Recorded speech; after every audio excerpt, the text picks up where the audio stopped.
Hey everybody, bear with me. This is not usually how my Create This Book videos start. This particular video was already filmed, it was already edited, it was ready to go, and then there was a tragedy in my family. And I'm sorry if it gets really heavy. I promise the rest of the video is not like this. The rest of the video is very upbeat, but a lot of you know just from the Draw My Life video that my family lost my sister in 2018, and she had 2 kids that afterwards my mom took in and has been raising by herself. It has not been easy for any of them. And the hits keep coming for them because sadly we lost my sister's oldest, Alex, this week. Just days before their 15th birthday. It would have been August 3rd. It was very sudden and unexpected. And the whole family is just really not doing okay. Like I said, this video was already ready to go. But I will say it's probably going to be a couple of weeks before I'm back for another. Just while I help my mom navigate this whole situation. No one was prepared for the cost of end-of-life arrangements for Alex. So if anybody wants to help, I did set up a GoFundMe page on my mom's behalf. I'd love for her to just be able to heal without finances playing a role at all in this. Honestly, even not financial, even if it's just sending positive vibes, or if you pray, send prayers to my mom. She really is the strongest person I know, but one person can only take so much. I'm worried about her, so let's send some love Mama Monet's way, please. And of course, I want to dedicate this video to the memory of Alex. I'm so glad because it's a really good one. Sorry to get heavy on you guys. I'll let you get to the video. This one is for Alex. Heyo, welcome to episode 24 of Create This Book 2 by Mariah Elizabeth and Ashleigh Monet. Allah will be me. Today is going to be epic. We are talking big.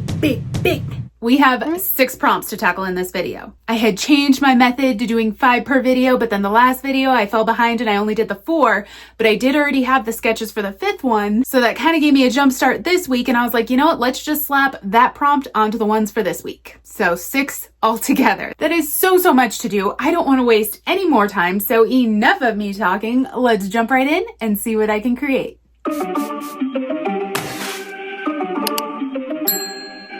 Okay, first prompt of the week. Create disproportion. Draw or collage an image with distorted proportions.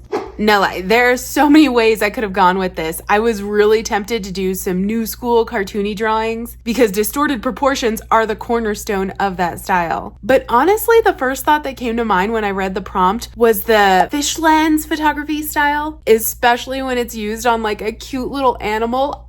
Swoon! And I decided I'd rather go with that. Naturally, I had to start with a kitty. After all, kitties are supreme. I wanted to add another level of disproportion to the drawing by having this little cutie standing in a cardboard box that is simply too small for him. Fellow cat owners know all too well that they cannot resist a cardboard box. Regardless of size, they are bound and determined to fit inside. When it came to color, I wanted to do something a little unique. I've said before, I tend to default for whatever reason to orange when coloring cats. But I fought the urge and instead went with a fancy brown point Siamese. Absolutely gorgeous. I think I've shared before that my dream cat is a brown point Himalayan. So basically this little dude, but like crazy fluffy. Gotta say though, you don't often come across feral or sheltered Himalayans. Well, that's kind of a purebred thing, but hey, I can dream. Best believe if I ever see one, it's coming home with me. I feel like my art legitimately goes through an ugly stage, and this is it. It's right as we're finishing up the color, and the color has kind of messed up the line work. The whole thing looks like a mess. Let's fix that up.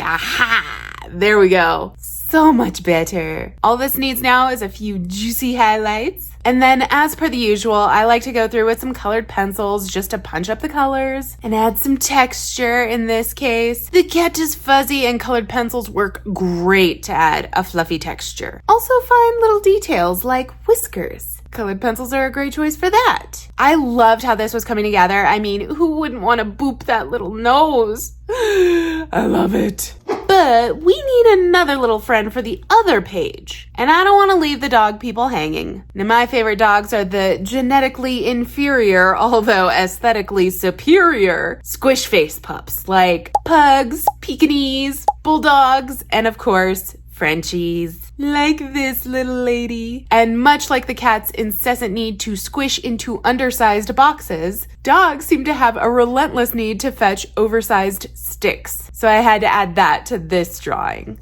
She's so cute, but needs some color now. I really wanted these 2 pages to be super matchy-matchy, surprise, surprise. So I chose a similar color pattern for her. From what I was able to find online, I think they call this a masked fawn coloring. Basically, it's the equivalent of the brown point on cats. The coloring does seem to be a bit warmer and darker, so I used the same tans that I did for the cardboard box on the kitty drawings. Again, I'm trying to be matchy here. But then I brought in the lighter, more neutral tans that are on the cat's coat by adding those to the massive stick that our Frenchie girl has hunted.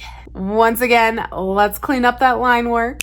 And just like our kitty, finish up with a few juicy highlights and the colored pencil details. So stinking cute. I feel like I'm ODing on cuteness over here. Send help.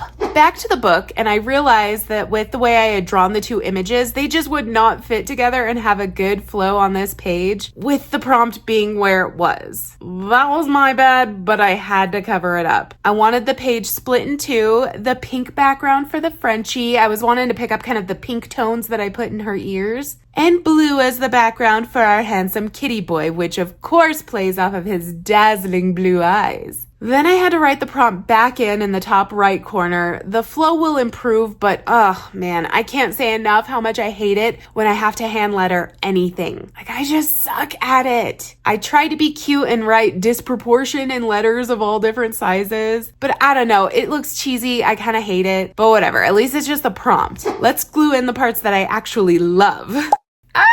I genuinely love this page. These 2 are just the cutest, and I definitely think both are very good examples of disproportion. Yeah, we are off to a good start with this page. On to the next prompt, we have create a neon page. Use neon colors on this page. Now, I've already done a page using the neon colors that I have, and that was, well, womp womp. Instead, I'm going to make a page featuring a neon sign because I freaking love drawing those. And I can think of no neon sign more iconic in horror than that of the Bates Motel, the setting to Hitchcock's classic Psycho. There's something so gutturally eerie about that rickety house on the hill overlooking the motel below, knowing the horrors that are happening inside. Now, normally, I'm a slave to alcohol markers. I love them. But I'd sooner have no background than attempt to fill one using marker. That is a nightmare. No thank you. So for this background, I'm going to do watercolor instead. Shout out to my new fresh palette. She is gorgeous. Let's be clear, it's exactly the same as my old one, but I had seriously worn down the neutrals of that palette, especially the black. That was completely gone.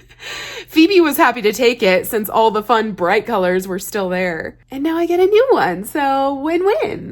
Now that is gonna take ages to dry, so while we wait, I wanted to kind of pop in here and quickly wanted to say a thank you to everybody that placed an order after my last shop vlog went live. Now, generally, I only give the special thank you credit roll of orders to the people that place an order before the shop vlog goes live. However, this situation was very different. This was the first time I ever outsourced, and by the end of the shop vlog, I still had not broken even from that initial investment, which I mentioned in the shop vlog. And from that, there was a second huge wave of orders that came in, and all those orders made it so that I not only broke even, but I did make a little bit of profit this time around. Woo! I couldn't believe it. We even sold out of a couple designs. I will say there were a lot of new names, people that have never ordered from me before, and you guys chose to do it this time around. I can't thank you enough. That means so much. But yeah, that's all I wanted to say. Let's go ahead and jump back into the art. Background done. Now I can definitely do the rest with my trusty alcohol markers back in my comfort zone.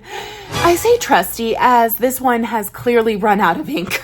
So frustrating, and it gets even worse when the next color I choose also appears to be running out. What can I say? It's been a hot minute since I got new markers. These ones have really lasted me. And luckily, I do have duplicates of most of the grays as backups. So here we are with a fresh one, but look at the difference in color from the dyeing marker to the fresh. You would not know it is the same color marker if I didn't tell you. I'm gonna have to figure out how to level that all out as I go. I will say that the darkness of the markers overall was kind of unexpected, and it made the background look significantly lighter, kind of washed out. It's like the two just didn't mesh together. This is supposed to be a night scene, and if anything, it looks like, I don't know, daylight becoming dusk. We need to go darker with that background in order to make it work. I decided to take this opportunity to try and get more use out of those Derwent Inktense pencils that I got for Christmas. I haven't touched those since the first time I used them. I figured I could just kind of lightly sketch a bit over the black areas, and then once I activated them with water, those areas would darken up. That did work, but I still wasn't sure if overall it was dark enough to work with the house and the motel and the neon sign, but I wouldn't know for sure until I cleaned up that line work. No, it still looked out of place. So another layer of watercolor it was.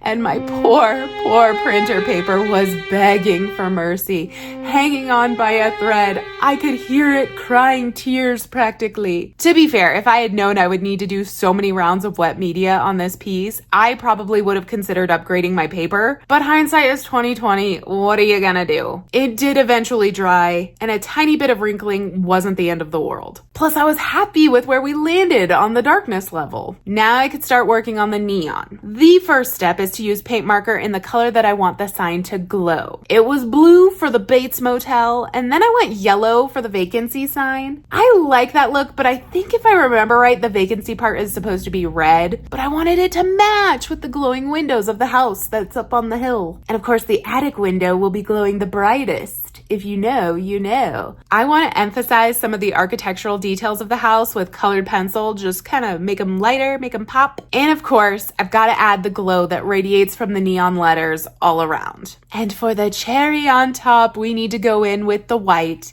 and add all of the brightest neon points in all of those letters. That is what really sets it off. Makes it neon. And hey, while I have my juicy highlight pen out, might as well put the finishing touches on that night sky. Oh, yeah, I think that's good. Now let's glue it in the book.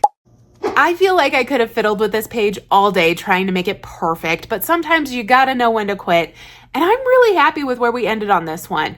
It feels neon, so hey, mission accomplished. So let's move on to create disorientation. Place the open book in front of you on a flat surface, spin it.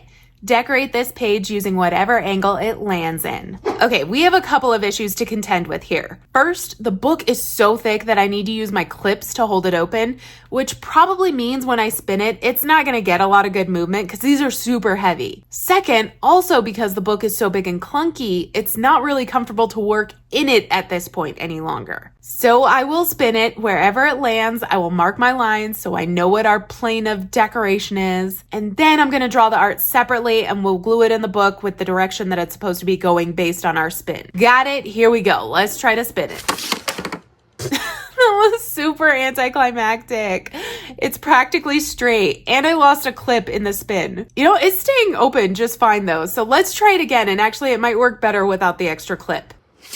There we go. Oh, much better. So our new horizontal line, kind of about here. On camera it looks a little crooked, but whatever, I tried. But I decided to tape it off with washi so I could have that line to work off of and we could get the background painted in. So it has some time to dry while I work on the rest. See, this is working efficiently.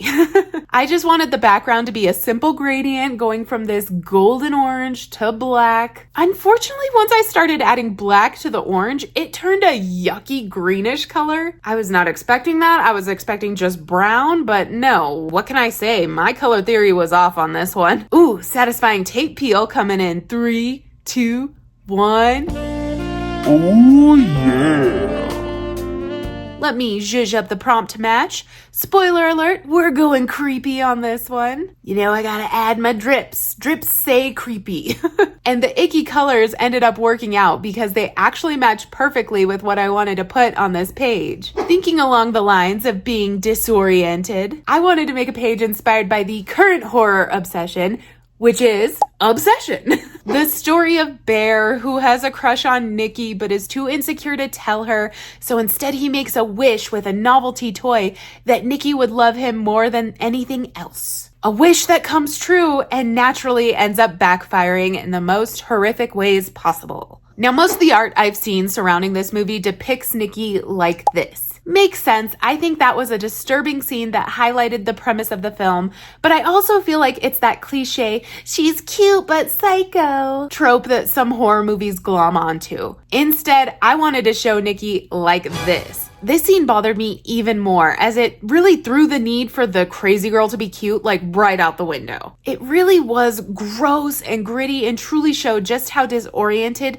Nikki had become as a result of this wish. If you haven't seen the film, this is a scene where Bear leaves for the day to go to work. Nikki follows him to the door, and once the door closes behind Bear, immediately we see her distressed and unable to move from that spot. Hours later, Bear returns home to find her in this state. They never clarify what exactly is all over her, be it vomit or feces, God knows what, but it is clear she is completely unable to function knowing Bear is gone and she is unable to follow him. It's extremely disturbing. Let's punch up this line work and add some more details. Now, this indie movie actually broke records at the box office. Like, people are loving it. And maybe because of all the hype it's getting, I went in with unreasonably high expectations.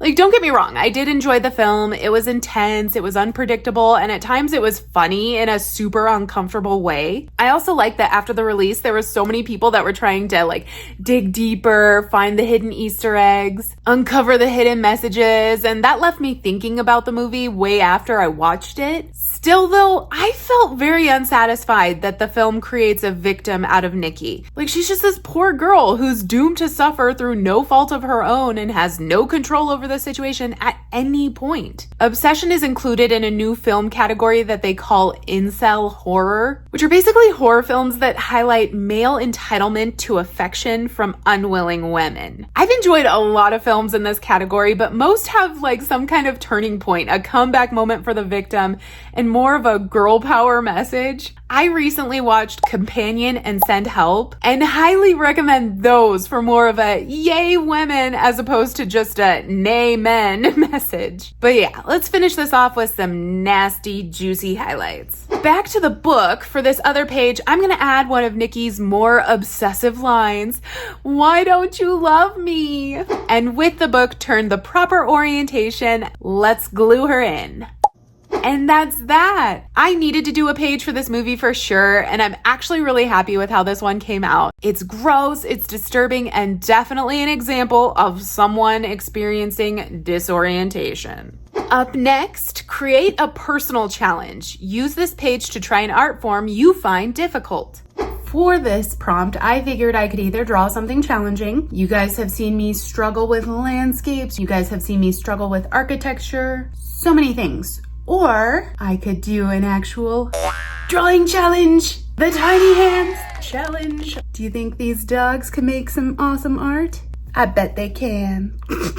Obviously, these are not your standard issue tiny hands. I made them to look just like mine. Ooh la la. These are the standard issue tiny vinyl hands.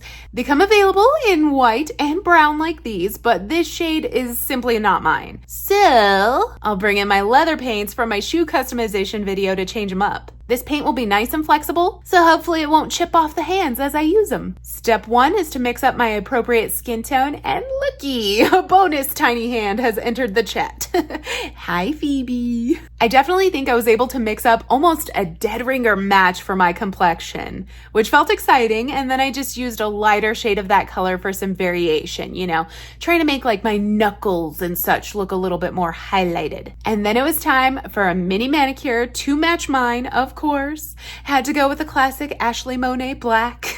Let me say though, working this small was such a pain in the tush. Would not recommend, but I got there eventually. Honestly, I probably could have left them that way, but I had to go extra and add in all of my hand tattoos, number 1. And because why stop there, number 2, I decided to add my rings in. I started by drawing them out with silver paint marker. Then I glued on a little rhinestone for my wedding ring, then went beyond extra for my flower ring. I don't know what I did. I lost my mind. But first I used UV resin on a pin to kind of make the ring 3D in spots. Cured it slightly, then used my chrome nail powder on top to make it really look metallic. Finally, I topped the nails off with the resin and cured one more time for the shiny gel manicure look. And with that, they were absolutely Perfect. I can't wait to get my hands in these. And there you have it. We have our hands. Hands are challenging to draw, so I figure if there was a subject matter I should try to draw for the Tiny Hands Challenge, let's try and draw a hand. My hair's stuck in my lip gloss. Without a doubt, the scariest part is gonna be trying to use these to make art. I could sit here and pantomime all day and it's all fun and great, but something tells me I'm not gonna have much control with these. I don't know how they're gonna grip any of the art supplies, but I suppose we can try to get started. Oh boy. Oh boy. Okay, yeah, stay on. Ah. Do you see me shaking? Oh dear. Oh dear. My weak hands. Take my strong hand. Okay. What a knuckle.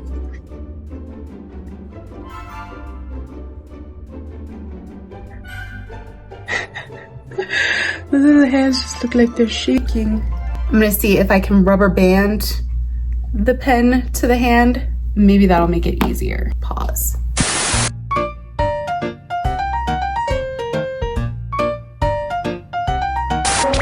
I wish I had clear rubber bands. It looks a little obvious that these aren't my hands, guys. Okay, let's see if that helped. I mean, it helps with the shaking for sure. As far as actual drawing, I don't know about that. When I made all these fingers like the same length, that's a no.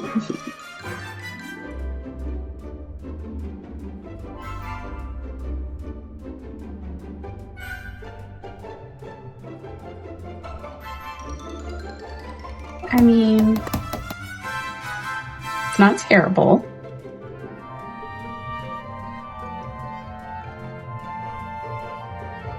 That's not it though.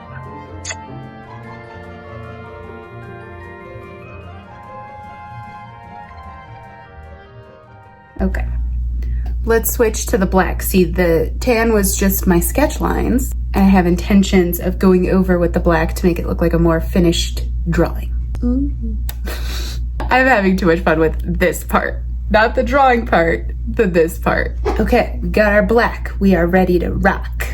Let's finish this drawing strong.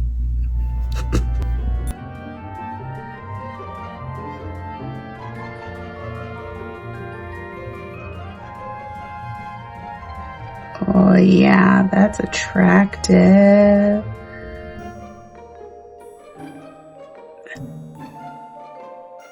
Should I make these look like my hands? Definitely need some black polish. Oh yeah.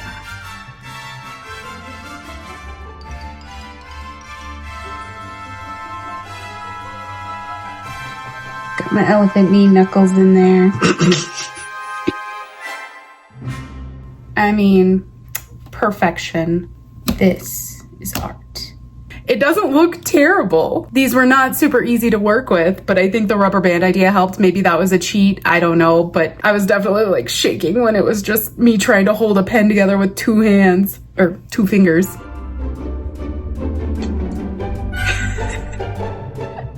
I'm having way too much fun with this. I do think for the sake of the page, I should do another one as I would normally so that we can see the difference. Can I just stay in these forever? Yeah, I'm gonna do one with my regular hands just for comparison to put in the book because that's not gonna fill the whole page. So yeah, I'll do one normal as well. And we can say goodbye. Goodbye to the tiny hands. All right, back to my nice normal-sized hands. Let's see how I would do the same thing with no sort of challenge other than the fact that it's hands, which are always challenging.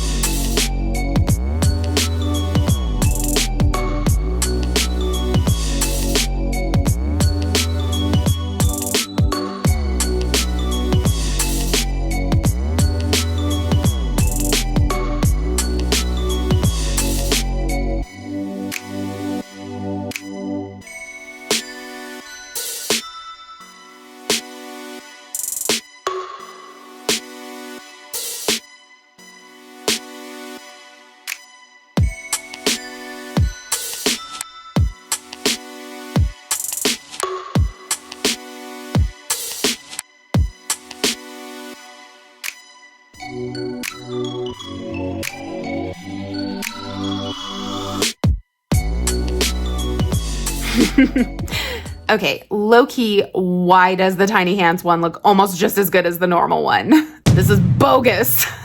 Well, now we need to get our page ready in the book. I went black for the background, typical. But honestly, if I was trying to match the drawings, the only alternative would have been tan, which I didn't want to do. That is, of course, until I did. I thought since the drawings were kind of a scribbly style, I could just do some tan scribbles to make it more interesting. And as I was doing that, I thought, hey, scribbles are easy. These are the perfect job for tiny hands. I couldn't resist another opportunity to use them. They are so freaking fun. I have to figure out what else I can use them for. Anyways, I cut out the hand drawings and printed off a picture of myself during the Tiny Hands Challenge, which I thought would be fun to include on the page so it would be very clear what the challenge was and why the drawings look the way they do. Well, there's no excuse for the normal drawn hand. I just suck. Anyways, let's glue all of this onto the page.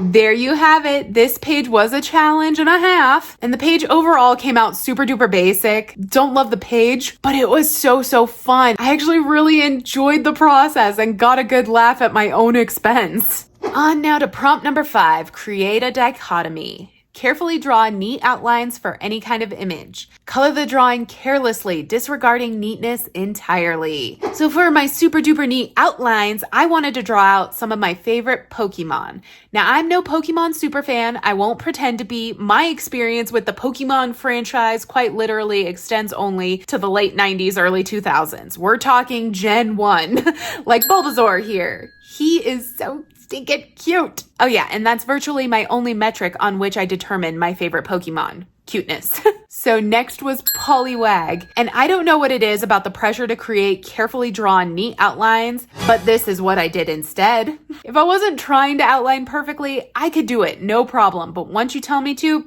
forget about it. My next top pick is Squirtle. And I actually prefer him not only because he's cute, but he's a little trooper in Pokemon Stadium. Mama Monet bought Cody and me our very own N64, which has allowed us to revisit Pokemon Stadium. Good times. That was one of my favorite games growing up. Also, Pokemon Snap on the N64. That's a super fun game. And fostered my love for this next Pokemon, Shelder. He's just a cute little weirdo with his goofy eyes and his tongue all out. And he makes the cutest sounds. But no sounds are cuter than the singing of sweet little Jigglypuff. She's freaking adorable. Honestly, just like the quintessential cute Pokemon. I mean, she's a pink fluff ball with cat ears who sings. What's not to love? I will say I made a grave error on this prompt and chose to work directly in the book. Because the book is so big and clunky, it's not really comfortable to work in it at this point any longer. This made it even trickier to get the outlines done neatly, especially around the curve in the spine. I had originally planned to use crayon to color this page, so I thought, hey, crayon doesn't bleed through the page. I can work right in the book. Crazy idea. Almost as crazy as Psyduck here. He's another one that I like more because he looks totally psycho instead of cute. But yeah, I thought with needing to scribble over these clean outlines, it's like being a kid again and kids use crayons. I don't know, it made sense to me. What doesn't make sense is Vulpix here. Her little hairdo is a combination of like old lady roller set and emo bang swoop, and somehow it works to make her even more adorable. Like, make it make sense. Anyways, I was stressing the sloppy coloring part of this prompt.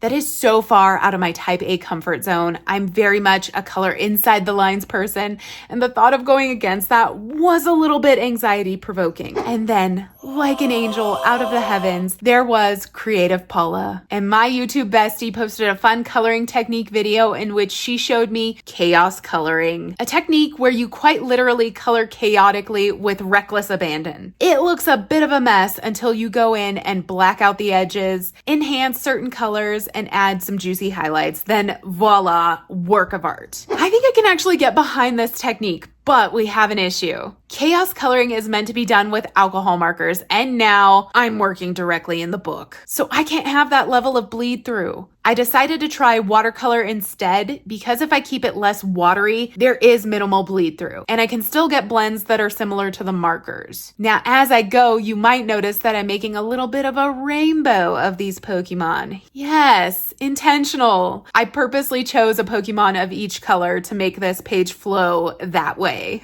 Then I needed to enhance a few colors here and there, but I made sure to do it in a very sketchy, scribbly, haphazard type of way, really trying not to be too precise. And I used colored pencils, again, really trying not to bleed through the page too much. And already these are starting to come together in a more aesthetic way than just with the scribbly, messy color that was laid down first. Then I took a black paint marker and went around those edges. Now, one example of chaos coloring Paula showed fully blacked out the page around the characters, and another just did a very thick black border. I chose to go that route rather than the whole page so that the scribble look and the rainbow color scheme was still very visible once all was said and done. I didn't want to fully lose the coloring outside the lines part of this prompt. And there's one more step to finish it all off. It's juicy highlight time.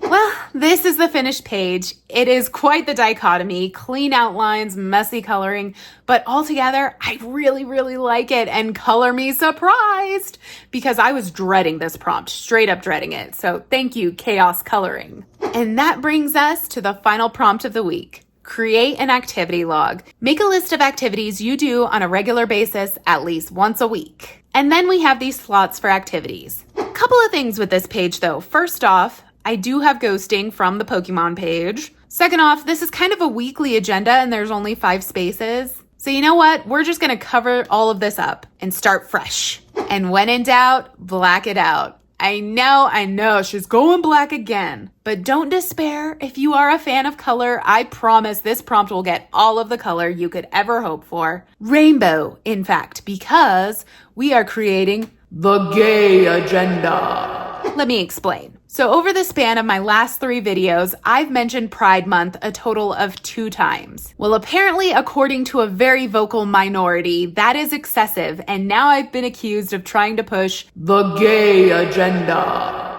Ah, yes, the agenda. Many have heard of it, but so few know what it actually is. First off, we need 7 spaces for all 7 days. After all, the gay agenda is in operation 24/7, never a day off. I want this page to have a header as well, just so there's no mistaking it. Clear as day, big ol' rainbow. This is the gay agenda. With lots of pretty sparkles all over. Sparkle, sparkle, sparkle. And now we have to label the days of the week. Now, disclaimer, this agenda is far from an original concept. In fact, Cody used to have this as a t-shirt, and I just thought it was the best. I don't know, maybe I'll have to make it a sticker. Anyways, let's go over the activities for this agenda. Day 1, Monday, pretty standard day of being gay. Tuesday is a little different because there are tacos. Can't pass on Taco Tuesday. Wednesday, back to being gay. Thursday, more of the same, just being gay. Now Friday is when it gets turned up and becomes a super gay day. Honestly, the party rolls over into Saturday and that becomes a super gay day as well. Sunday, you gotta wind down with a little brunch. Brunch gay. Let's get this glued in the book. And there you have it. The gay agenda. Laid out for anyone who didn't know all of the sordid activities I'm endorsing. Truly though, tacos and brunch, highly recommend this lifestyle to everyone. And with that, we can recap. We created Disproportion with these 2 totally adorable fisheye lens style drawings, one of a kitty, one of a puppy. Freaking love these. We created a neon page specifically with the Bates Motel neon sign from the film Psycho. Iconic, what can I say? We created Disorientation, spinning the book like so and adding poor Nikki in her most unhinged and gnarly moment from the movie Obsession. This one's pretty ugh. We created a challenge, the Tiny Hands Challenge, which was just a hoot. Not nuts about the page, but the memories, absolutely priceless. We created a dichotomy with clean outlines of my favorite Pokemon, finished off with some chaos coloring. Oof, so fun. And finally, we created an activity log detailing the weekly activities included in the gay agenda. That last one did my heart some good. But wow, 6 prompts down.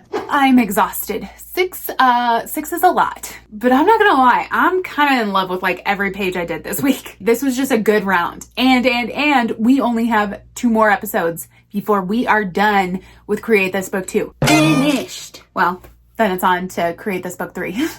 I promise we will get there. We will finish, or so help me. But yeah, thank you guys so much for watching, and until next time, goodbye.